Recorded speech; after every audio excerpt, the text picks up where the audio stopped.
So, a couple of weeks ago, a friend of mine was asking me about sustainable denim. And when I started discussing the whole topic with her, I realized that what I was talking about was ethical denim. And as much as sustainability and ethics, they're both essential in every single consumer purchase you make, they actually are two separate things. And I realized that I didn't really know too much about the sustainability aspect of denim. I mean, right now I'm wearing a pair of washed denim jeans, a pair of washed denim jeans. And the question is, are they any more or less sustainable than this pair of Momentaros? I mean, that's something I struggle to get my head around. Because I always presumed that the raw denim that I've been wearing for the past 6, 7, 8 years, however long it's been, I always thought that that was going to be the most sustainable option, as well as being the most ethical option as well.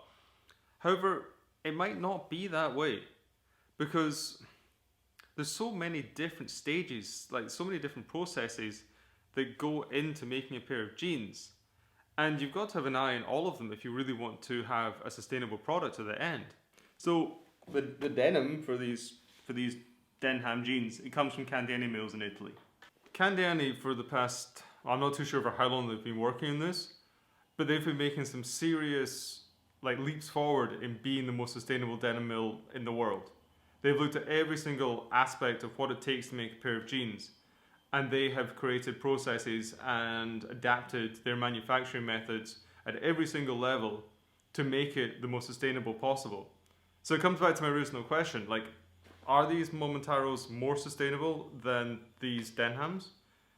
I just don't know. And there's a lot about this I really don't know. Luckily, I've got a friend that knows a lot more about this stuff than I do. Right, before we jump into the interview, I will say that this is a long one. There was a lot of information, there's a lot of things to discover, a lot to discuss, but there is some really, really interesting points that Annie makes, and she really knows her stuff. I'm going to put some links to all of her, her Instagram, her blog, any other relevant information that came out of the discussion. I'm going to put that down below. If you can head over to Instagram, it's worth following her. Definitely check out her blog. And I'll also just pitch it here because you might not make it to the end of this. You can also follow us it's at CRD, on Twitter it's at Rope Dye, and if you can subscribe here, that'd be great. And if you hit that bell icon, that would be also awesome as well. Okay guys, I'm going to leave this at the end anyway. Maybe some of you make it. I don't know. I'll see you at the end.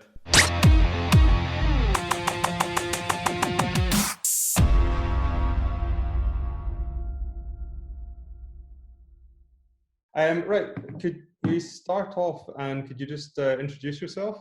Who are you? What do you do? Yeah, so I'm Annie and I founded the online platform Simply Suzette.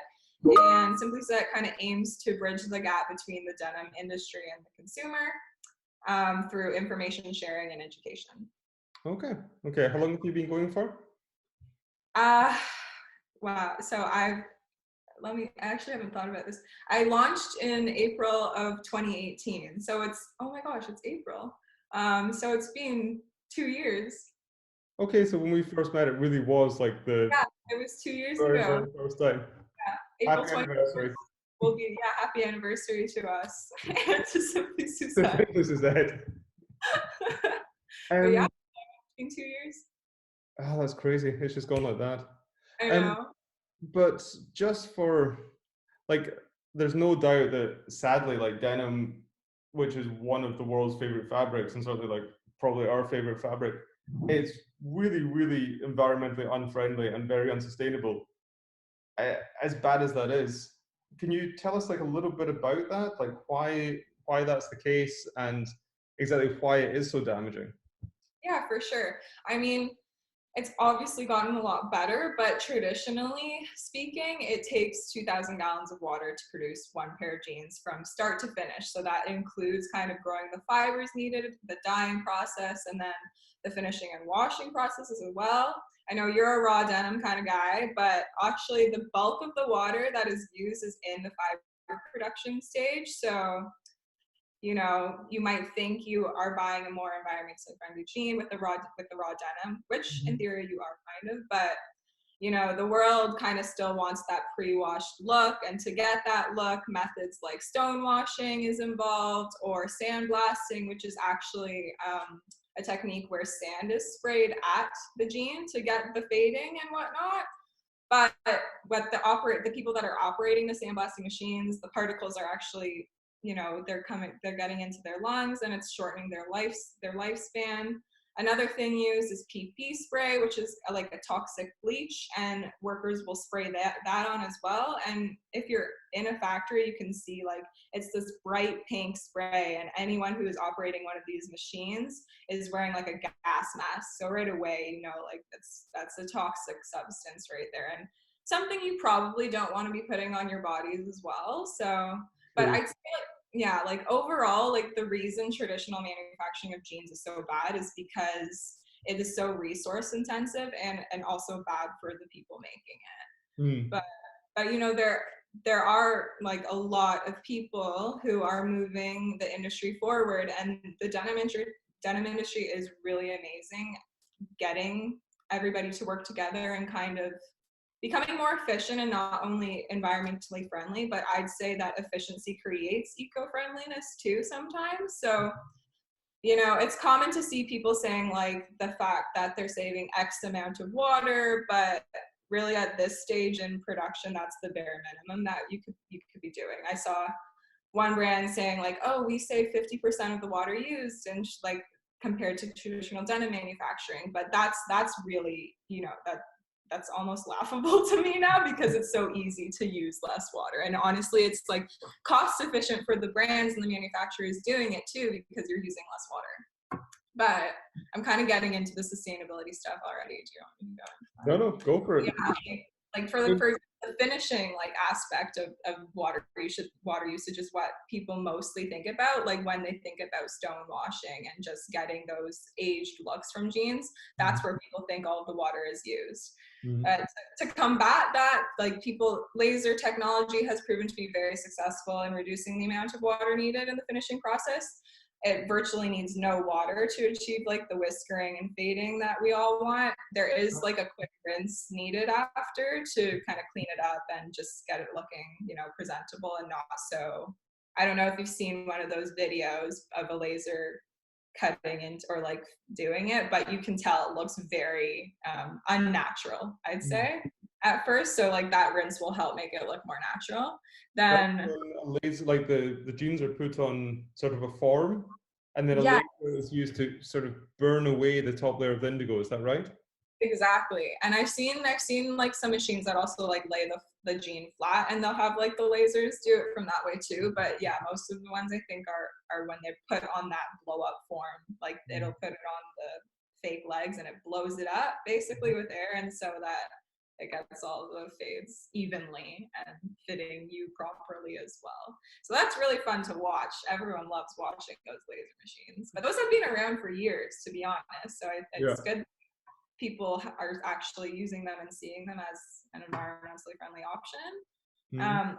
Ozone gas is also another method for like to replicate stone washing. It's also kind of used as a bleaching alternative. So, you know, rather than doing a sandblast or throwing it in a stone wash, like people will use ozone. It actually can completely bleach something. Triarchy is one brand that takes vintage denim and then actually uses ozone gas, completely bleach it to make up their white, like the full white garments that they have.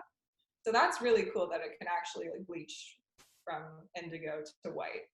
But so manufacturers, presumably what comes out of the machine at the other end is completely clean then. for ozone, so how it works is I'm not a complete scientist here, but I know how it works is that the ozone is pumped in, and when it is released, it's somehow turned back into oxygen. So what's being released is oxygen. I think I wrote in a more in-depth post about that before when I was learning about it. But I can like send you links after that you can share too. Do that. I'll put that down in the comments then. Because so I mean, like, just to get through the process of like making a pair of jeans, or like in a manufacturing sense, you've got obviously the cotton Yeah. being grown, then you've got Yeah. the cotton being shipped to the mills, Yeah. then you've got the mill spinning it, Hmm. um, then you've actually got the process of weaving it into denim, Yeah. and so the And water. I think there's water used certainly in the growing phase of it. so the growing phase for sure. Um, then there's obviously the environmental impact of the shipping, Yes. and the environmental impact of the manufacture itself, which I do know they use chemicals like these. They start to these chemicals to make the thread a little bit more slippy going through the loom. Yeah.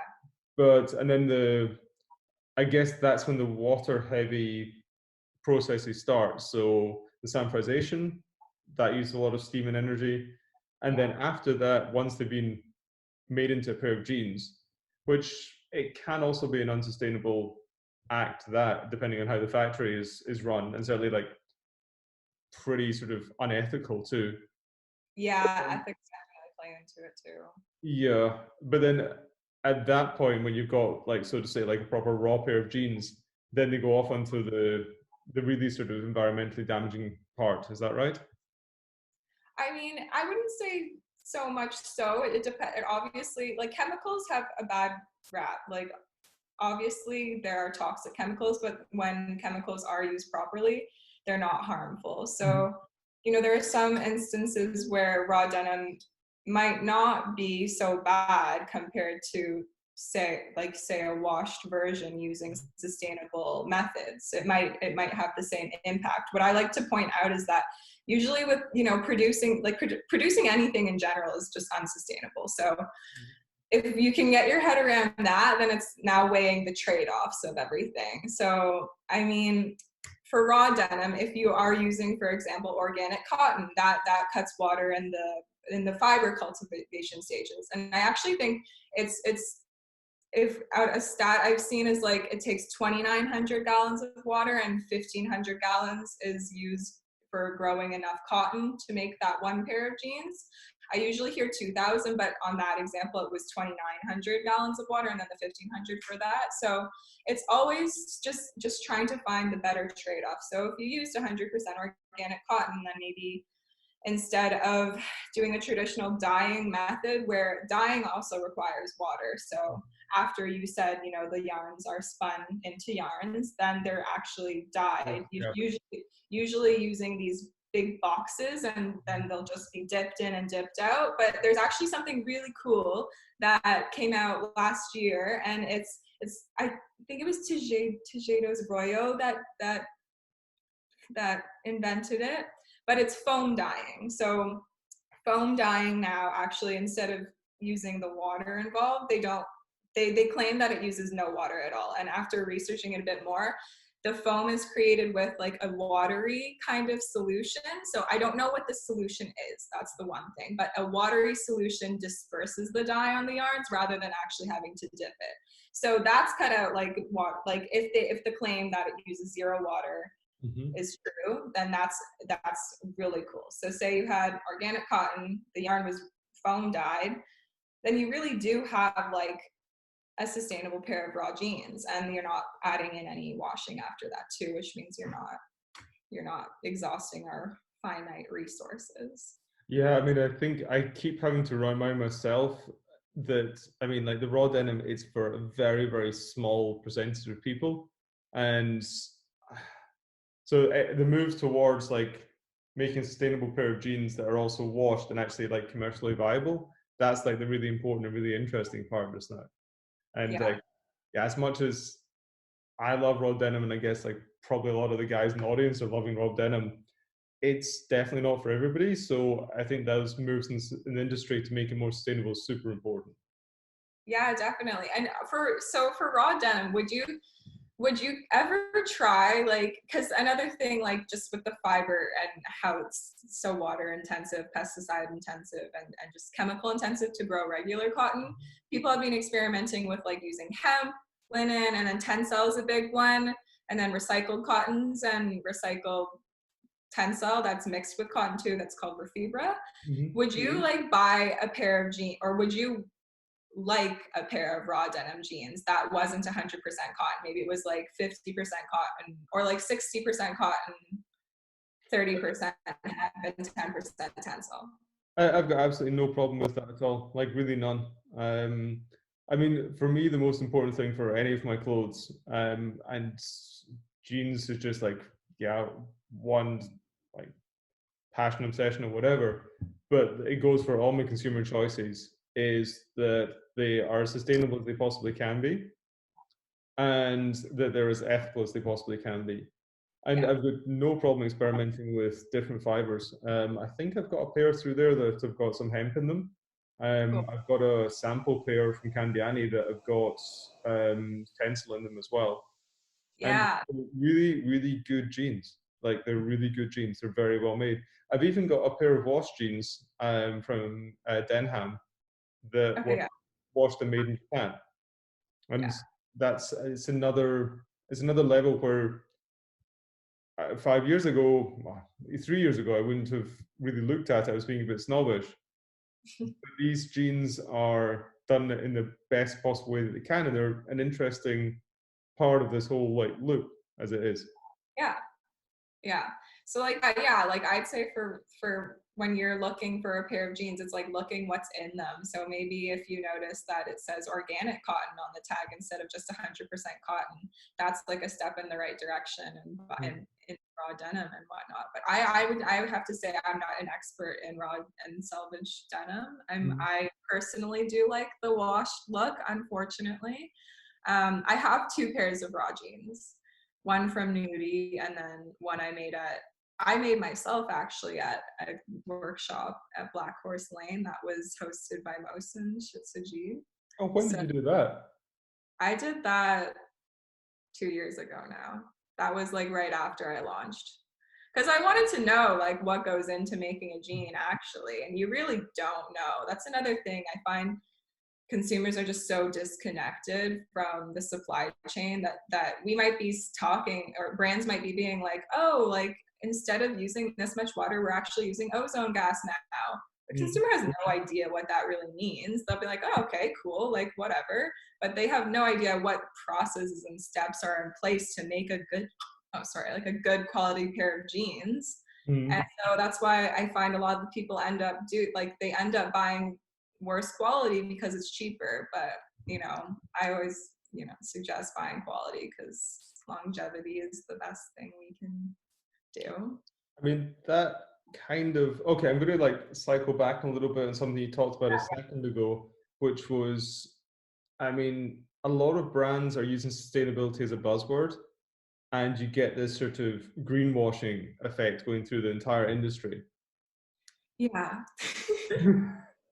I mean, I'm presuming with like you're working you're working more sort of with women's brands, right? Yes. Yeah. And that's predominantly going towards the washing. So you're going to see this a lot more starkly than probably I will or other people like that I'm closer to. Yeah. What's your take on that? Well, I understand how hard it is to communicate like sustainability measures or initiatives that you have, because they're complicated. Like it can't really be explained in a quick slogan or something. So I think I find that the problem is that brands might be doing all this great stuff, but they're trying to communicate it in like a concise and fun way, and that oftentimes really simplifies the messages, which can lead to greenwashing. So it's like, for example, oh, if we save 98% of the water used in washing and are using organic cotton, but if you don't have any factual information to back that up on your website, how does anyone really know? And a consumer be like, oh, 98%, great, so how much water did it take before? Like, how much water are they actually saving? So And no benchmark then. I see what you mean. yeah, like, so I find that I think I don't want to call anyone out for just like, and I wouldn't call anyone out. I don't think anybody's intentionally trying to really take advantage of people, but I try to see the best in people. Oh, you're way nicer than I am. But like, I I know I know how hard it is to get the message across without sounding like you're being preachy Mm. and getting the right information across. So, but yes, like big brands like H&M who call their denim line conscious denim line. Like you can't, they're just using the word conscious. Like it's just a word and they can use it. Like they're free to use it for sure. But people might not necessarily know how to like look a bit deeper and find that, okay, they're still producing like billions of clothes a year, and like them choosing to use tencel in their fabrics and organic cotton makes a big difference because of the sheer amount they're producing. But again, they're still producing so much that I just think sustainability and overproduction does not work together. So That's an that I'd say is the advantage of like the buzzword of sustainability, because it's really not at their core of their business. They're not trying to be a sustainable brand. They're just trying to be better and work towards being better. So, yeah. Okay, that's an interesting point you just made. Like them using tencel in their fabrics does make a huge difference. Yeah, it does. It does, because if they were to be using, conventional cotton mixed with polyester, that's a lot. That's going to impact our planet a lot because of the amount that they are producing. So the fact that they do switch their fiber choices and maybe the manufacturing processes that they're using too, it does actually have a big impact and a positive impact. But just calling them a sustainable brand or a sustainable business might not be correct, just because, yeah, it's not at the core of them, and they still have the goal is to sell as much as they can and make as much money as they can. So Yeah, I mean, with these things, I don't really get bent out of shape with it at all because even like going back 10 years, yeah, 10, 15 years, sustainability, ethics, environmental consciousness, it wasn't so much in the discussion, not at all. yeah, And even though these brands might be doing it and it might be taking like, you can look at it as they're just like taking advantage of people's desire to be more environmentally conscious. But any move in this direction is going to be good. Like any, exactly. so Yeah, I think it's, even though they might, even though they should do better, produce less and produce better, then even if they're doing like a small move in that direction, I think it's good. Uh, yeah, I agree. And my values have changed so much. Like within the past 2 years, I've seen so many brands just like actually start changing their methods and whatnot, but not because, I don't think it was because they thought they had to. It's more because the technology is out there and they're starting to realize that it's important to them. And mm, so, yes, the consumers are demanding it, but there really isn't that much consumer demand on the sustainability side of things still. Like mm, if you walk down, I don't know, a high street fashion street, people are still shopping at Zara, H&M, Primark. Like people want a cheap. I think it's based on convenience. Like people want convenience and cheap fashion. So once we can change their minds and like teach them what it takes to actually make a pair of jeans or t-shirt and whatnot, I think once that reconnection happens between the consumer and their clothing, that's when you'll actually start to see people really want to change and be like, oh, okay, there were probably like 40 people that touched this pair of jeans before it reached my hands in this retail store. mm. Maybe I should think about the people and, care a bit, and the planet, and care a bit more. So yeah, yeah, Yeah. Can you name any brands that, I mean, this is, I definitely think when we started off kind of like a down point, like yeah, that's, but we've seen just how much in a very, very short period of time, yeah, um, how much of a change there has been within this industry. And this is an industry that's going back at least 160 years, yeah, the sort of blue jean industry. And in yeah. 10 years to make these leaps forward, it's actually quite huge. It's quite great. Can you name any mills or brands that are actually doing it right that you've come across in the last couple of years? Yeah, honestly, I have like an ongoing list of ones that I think are like doing better. And again, like I said, I think any step in the direction is good. But some of the, like a couple, I'll say a few just because I have probably a list of 20 I'm looking at right now on my board. But Boyish is definitely a favorite of mine. They actually just came out this week with a new feature on their website where it shows the impact of every jean. So it's actually showing you the data, not just being like, oh, we don't use polyester, we use organic cotton. So they're actually showing you what they're doing and how that is benefiting the planet. I think that's really cool. And they also, I just really like their jeans because they're usually, I think they have stretch jeans now, but they have mostly rigid jeans where it's like a mix of organic cotton and recycled cotton. And then also they use a lot of Tencel and Refibra in their products as well, which I'm a big fan of. Trier is another brand, and I really love them because they have both an atelier line, which is all of their upcycled vintage stuff, which is so it's all reclaimed materials there, and then they also have a women's wear and menswear line as well. And they're just always constantly trying to learn more and to continue to improve what they've already on top of the measures they've already taken. I can't remember what year it was, but they completely stopped their production and started fresh as a sustainable denim brand, which I thought was really cool. So that's brave. Yeah, Blue of a Kind is also another brand. They're based in Italy, and they're upcycling using vintage materials and recycled materials. So I love that. And they also collaborated with Kane Diani, which was really cool. And they upcycled their samples. I bought a pair of those. They're really cool. I love Atelier and Repairs. Yeah. Just I love that. Honestly, upcycled brands have my heart. But Kings of Indigo is another good brand. They're always playing around with different fiber alternatives to cotton, and they're also using all of the technology that we've discussed already. Going back to Atelier and Repairs though, they're collaborating with the manufacturer Cytex, and Cytex is super cool, and I'm a big fan of Cytex for honestly more reasons than just one, but the fact that they've pretty much closed the loop is really impressive to me. So they use lasers, they use ozone, but what's really cool is the fact that they also have this reverse osmosis filtration system. Can we cycle back a little bit and talk a little bit about what you mean by closing the loop? Yeah, sorry.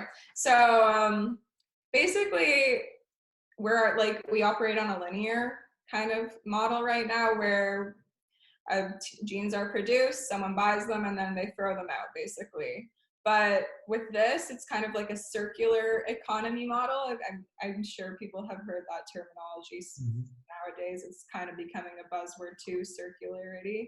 But so they basically operate in a circular manner where everything they're taking and making is either put back into the system or it can biodegrade or compost. So what they've done on the manufacturing end of things is that collaborating with Atelier and Repairs means that denim that might not pass quality control or brands that might not have sold all their merchandise can send it back, and it's upcycled by Atelier and Repairs until it can't be repaired any longer or upcycled anymore. And then those jeans are then taken and then turned into tiles. So they've partnered with this tile company in Asia that will turn fabric scraps into tiles. So not only can they take offcuts from the manufacturing floors and stuff and all of the scraps that come from there, they can take the jeans that can no longer be worn or anything and turn them into tiles. And it's actually a wood replacement too, so you can make furniture out of it. And you can bleach down these tiles, because I know you're thinking they're probably all blue tiles, but you can bleach the tiles with ozone and color them with any color you want. So it's pretty cool. And they also, the sludge that comes out from washing denim, they turn it into bricks for that stops it from leaching into the environment. And these bricks are then distributed to communities in need. But they've also been bricks. You mean bricks that actually can build houses?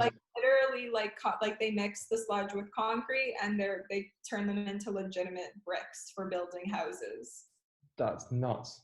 Yeah, it's so cool. So you could have your house built of sludge bricks. That's horrible, but you know what I mean. And then you could have all your furniture and kitchen, everything made from that wood replacement. You could have cushions filled full of scrap denim. Hmm. You could have the fabric as a sustainable fabric covering all of your. Yeah, that's interesting. That's I know actually fascinating. Cotton Inc. also has this program called Blue Jeans Go Green, where they turn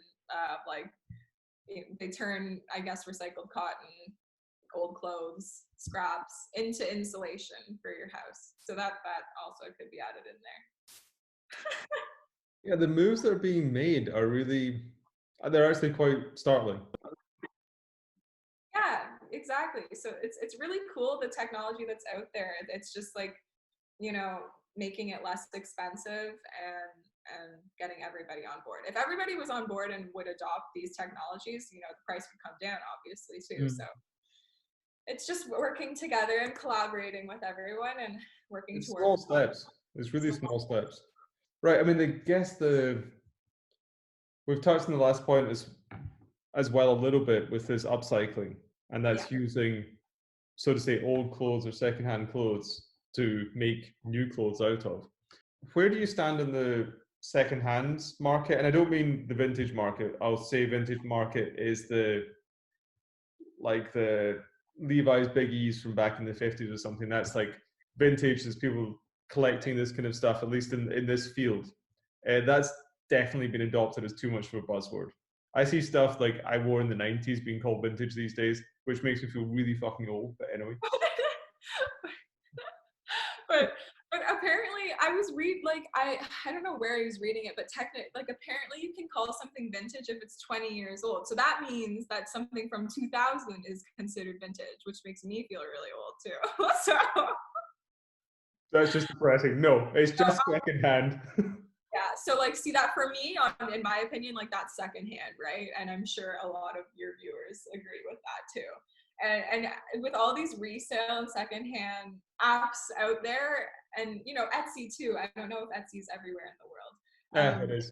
Yeah, but like there are all these secondhand clothes on there where people are like, oh, vintage, like my vintage shop, or like these vintage Levi's from like 1998. So I don't know, like for me it or like so, oh, one time I saw someone selling like an H&M like polyester shirt saying it was vintage. I was like, what in the heck, this is no Yeah, way. there's like in Berlin, you see like the vintage scene. It's just junk shops, just like Yeah, rows and rows of junk shops. But people are really digging it. I mean, I guess it's fine because like these clothes, they've been made, they found their way back into the yeah. economy, and people are So buying them again, so they're not buying something new. So I I really agree. shouldn't complain about that. It just makes me feel old. I know. Honestly, I have to say the vintage stores in Toronto are pretty good. They're pretty good here. It's not like there's but obviously some that are better than others, but there are just like secondhand shops and consignment shops as well that don't preach that they're vintage. They actually are just like a secondhand shop.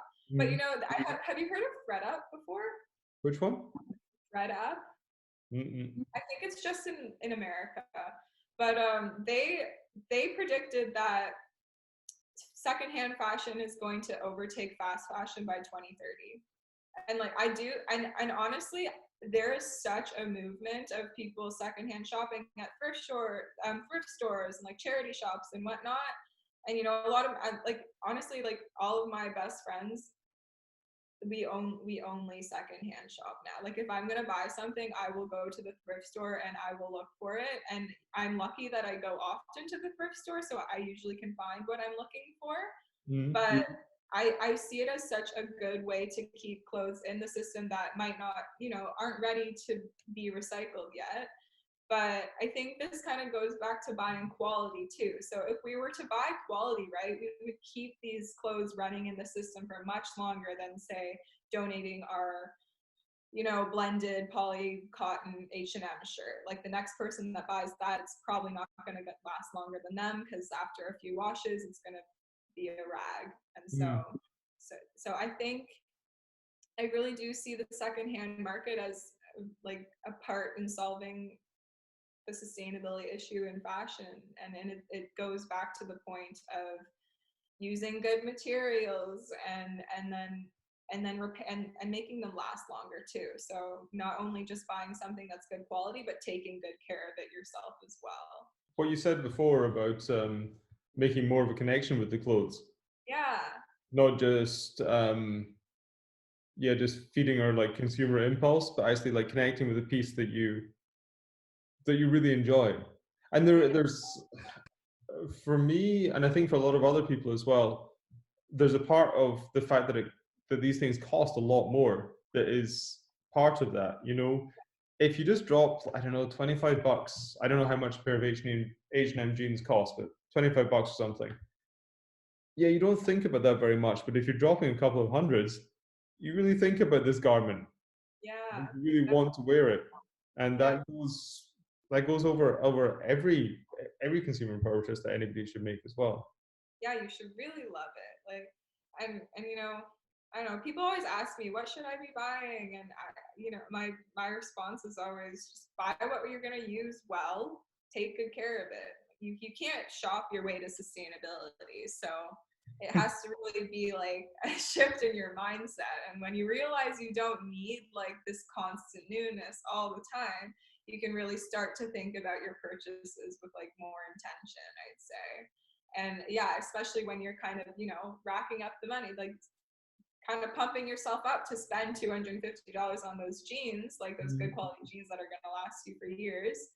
It's more satisfying when you buy it and you're like, wow, yes, like I saved up, like I'm going to wear these to death and I'm going to make them mine. Because like, especially with raw denim, you really do, you make them yours. Yeah. And no one's going to have the same pair as you. So you really do form that connection, I find, with raw denim. But that's I think the main point for that is that you can't buy your way or shop your way to sustainability. So You can put that on a t-shirt and sell it.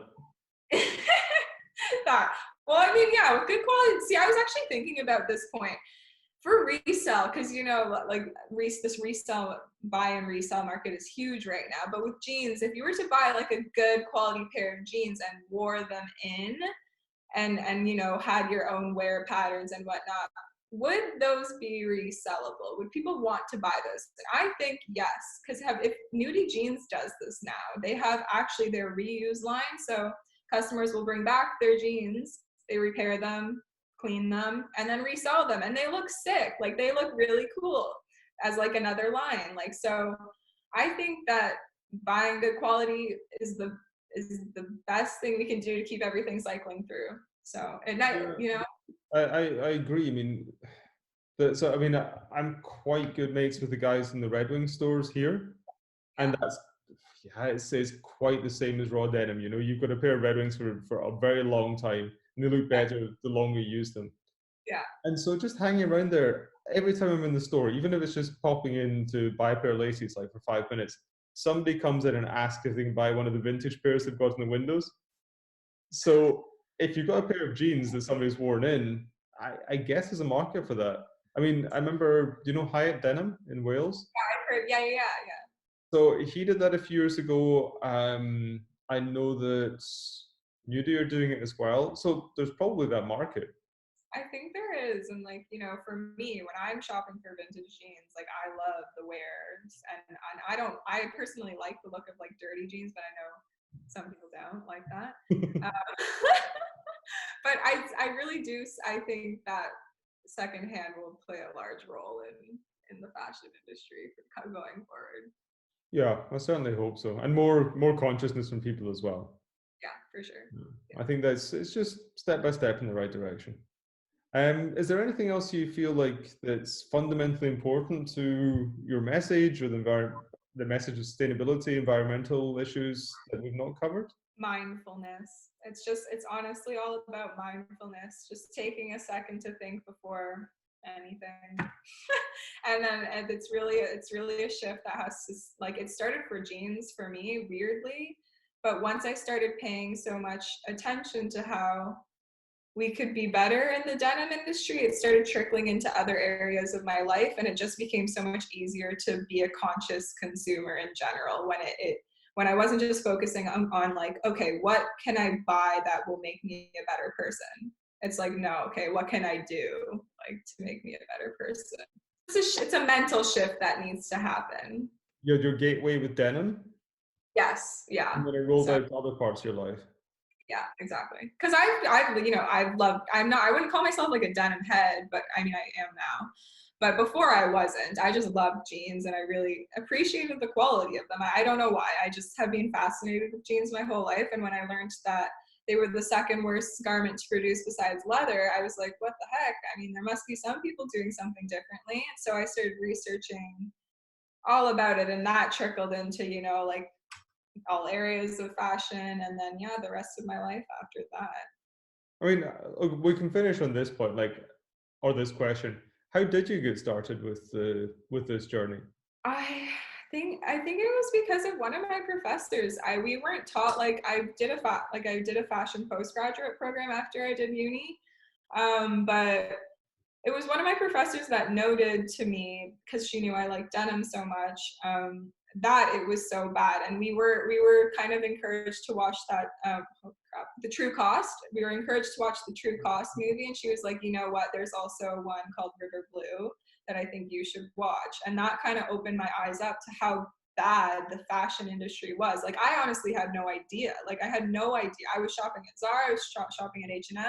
I had no idea how the people were treated who made my clothes, and that's where it started. When I found out how poorly the people were treated making our jeans, that's when I had the real problem. And then it kind of led into environmental sustainability after that for me. Mm. So I think it was more because I cared about the people, and I started looking for brands that were producing ethically. And then I was like, well, you know what? They shouldn't just be doing producing ethically. Why aren't they also producing sustainably?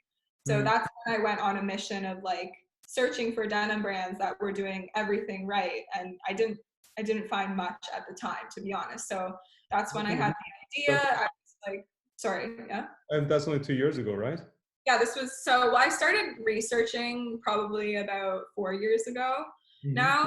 I was working full time at just like a boutique company here in Toronto, and part of my journey too, which influenced me to start Simply Suzette, was the fact that, first of all, it was hard to find this information. It was hard to find the brands that were doing better and that were also stylish and cool. Like, yes, you could have like an eco-friendly jean, but if it's ugly, no one's gonna buy it, right? So the hard part first was finding the brands doing something different. And then second, I was working at this company as an assistant buyer, and the clothes that were coming in, like the head buyer just kept wanting to bring in cheaper and cheaper iterations of it. And I was like, well, where is this coming from? Why is it so cheap? Why does it smell like chemicals? And like, they didn't care at all. I was like, I do not want to be a part of this. Now that I had started to research ethical and sustainable fashion, I was like, there's so much out there that's a better option. Why is no one like curating this in one place? So I kind of took that role, started curating in one place, and now we're here. Sorry, but yeah, like I'd say I more switched my focus to the education side of things, so I don't actually hold inventory any of the products that are on my website right now. Mm-hmm. So I really focus on the education side of things. Like, my goal was never to sell jeans, right? It was to bring awareness to the issues and educate consumers. Perfect. Perfect. Listen, thank you so much for taking this time. Really, really appreciate it. It's good to catch up with you as well. Yeah, no, it was great. And yeah, I'll leave all the links to all the information that you just gave, like, down below as well. And yeah, we'll keep in touch with this. Oh, thanks for having me. Wonder how many of you guys actually made it to this point. If you did, thank you so much, and I hope you got something out of it. If this is something you want to see more of, and if you like this sort of longer discussion kind of panel thing going on, let me know. That'd be great. I'll see what I can do about that. If you've got any questions, either for me or for Annie, probably for Annie, you can leave them down below, and I'll definitely get in touch with her and she can answer them, or I'll let her know that they're there and she can answer them. Yeah, like I said at the beginning, definitely give Annie a follow on Instagram. Definitely go and check out her blog. It's down in the comment below. And then, yeah, also, if you subscribe to us, if this is your first time here, that'd be great. If you click that bell icon, that really also helps us out. Follow us on Instagram. It's at c.r.d. It's hard to describe. That's also down in the description of the video. What else? You can follow us at Rope Dye on Twitter. There's also our website. That's also www.crd.com. That's also down below. And guys, thank you very much for tuning in. Thank you for your patience, and I will see you in the next vlog.